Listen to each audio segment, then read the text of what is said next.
Because I think right now, if I was to quit rapping and I said I want to go to the NBA, I would be in the NBA. No, you wouldn't. Yes. No, you wouldn't. Yes, I would. No, you wouldn't. Yes, I would. Why would you think you could make it to the NBA? Because I think I could do anything.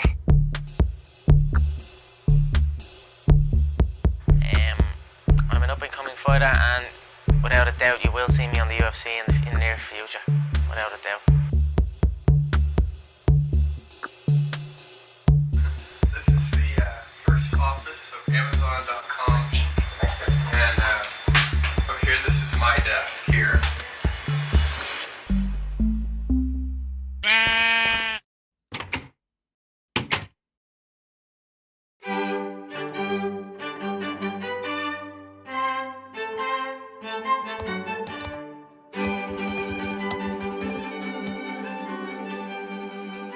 July 1945 Gunda Haig, with the wind-blown hair, number 200. breaks the world record for the fastest time to run a mile. 4 minutes and 1.2 seconds. And people said, well, there may be a barrier. At the time, everyone believed that 4 minutes was the barrier, that running a mile in under 4 minutes was physically impossible. You can't keep on running faster. Scientists even claimed that a human body simply isn't capable of running that fast. That if it ever did,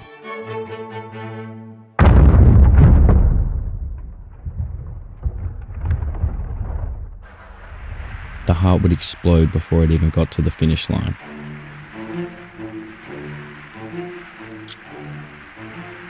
But an overconfident medical student by the name of Roger Bannister believed otherwise. And on the date of May the 6th, 1954,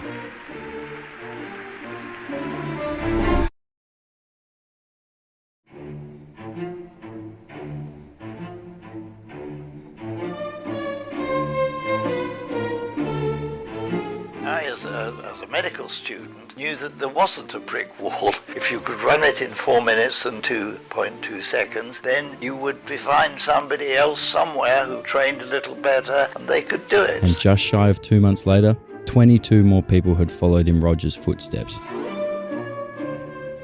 So for 9 years, not one person could break the record. But as soon as it was done once, all of a sudden everyone was now capable.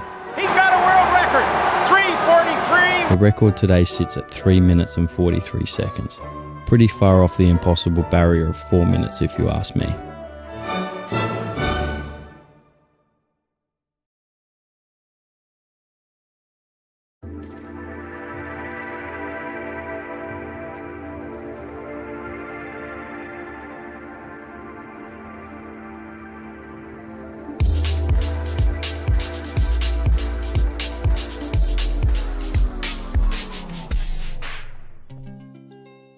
This is a song that I used to hear the old folks sing a long time ago. And I used to hear them tell me these words. When we were little kids, we all had big dreams.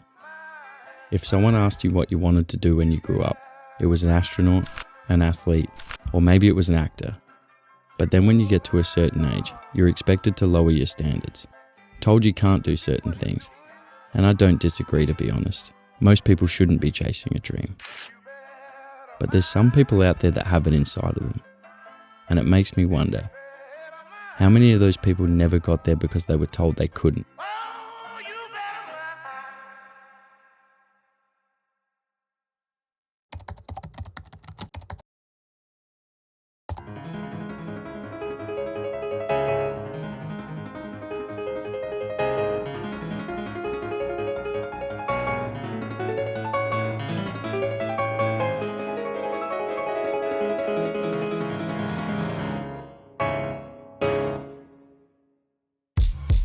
115.8 billion. That's how much money Bill Gates is currently worth. If you get rid of 99%, I'd have 1.3 billion. I'm so sorry. Just 1% of Bill's money is more than 500 times more than the average person will make throughout their entire lifetime. And I don't care what you think about him. Bill's a great guy. He's done great things. Is it true that you can leap over a chair from a standing position? It depends on the size of the chair. But I want to take a look at how. How can a single human being who wasn't handed anything, by the way, make more money than 60 fucking countries combined?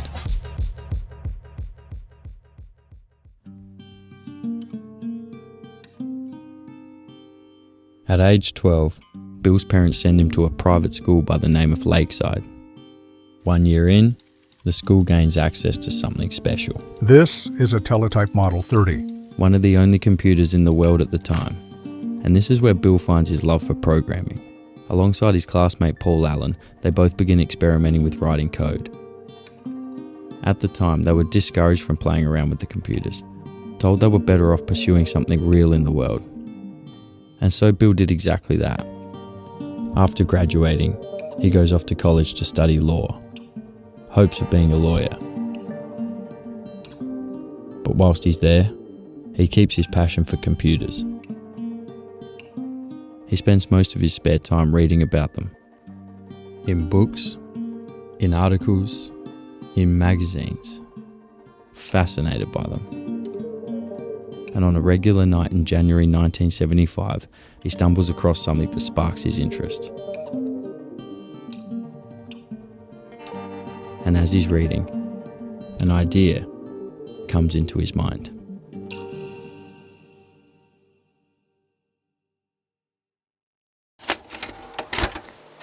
Hello, I'm Bill Gates, chairman of Microsoft. That idea went on to become one of the biggest, most recognizable companies in the entire world. Just 8 months after getting the idea, Bill Gates and Paul Allen decided they would drop out of college and focus on building Microsoft. You son of a bitch! And over the course of the next 50 years, they did exactly that. They built an empire, just last year turning over a light $88 billion in profit.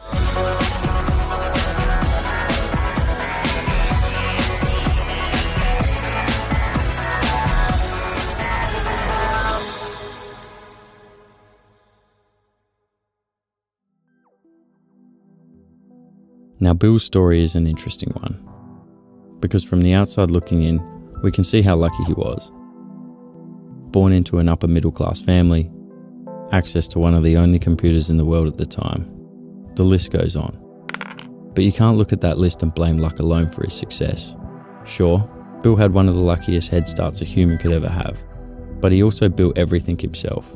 Bill was an incredibly hard worker. We were hardcore about, hey, if you're working on a piece of code, just get it done. Don't worry about sleep. He'd be in the office 7 days a week, up to 18 hours a day. I didn't believe in weekends. I didn't believe in vacation. From age 20 to age 30, Bill and Paul didn't take a single weekend off. He never received a penny from his parents to fund Microsoft. In fact, the business was actually losing money for the first 5 years. Luck was involved, no doubts about it. He was in the right place at more than the right time, but he also put in more work than everyone else.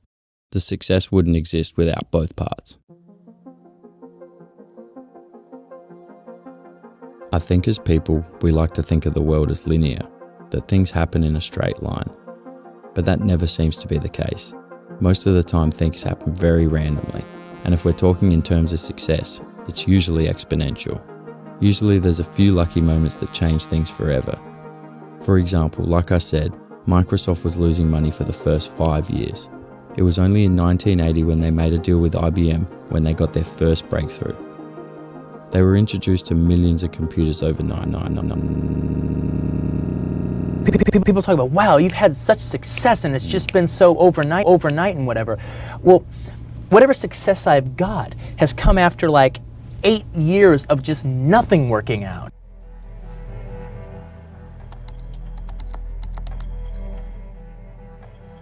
At a certain point, I believe with enough time things start to become inevitable.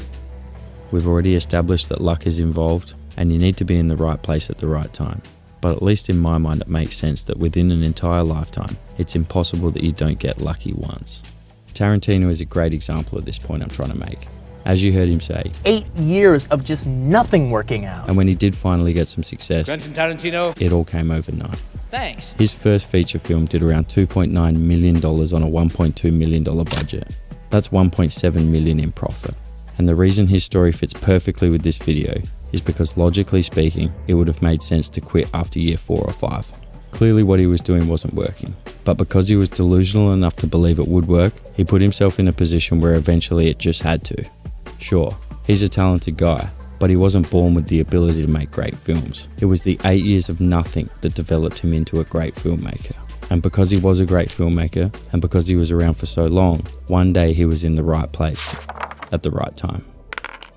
I honestly don't see a way where if you have one dream in life and you're committed enough to continue going for it for at least a decade, eventually it doesn't work out. And I think the hardest part about it, and the reason success rates are so low, is because people struggle to believe that. And so they change directions before they ever get there. I mean, it could happen next week, or it could happen in 30 years' time. You don't know. But at the end of the day, you only get one life. So you might as well go for what you actually want.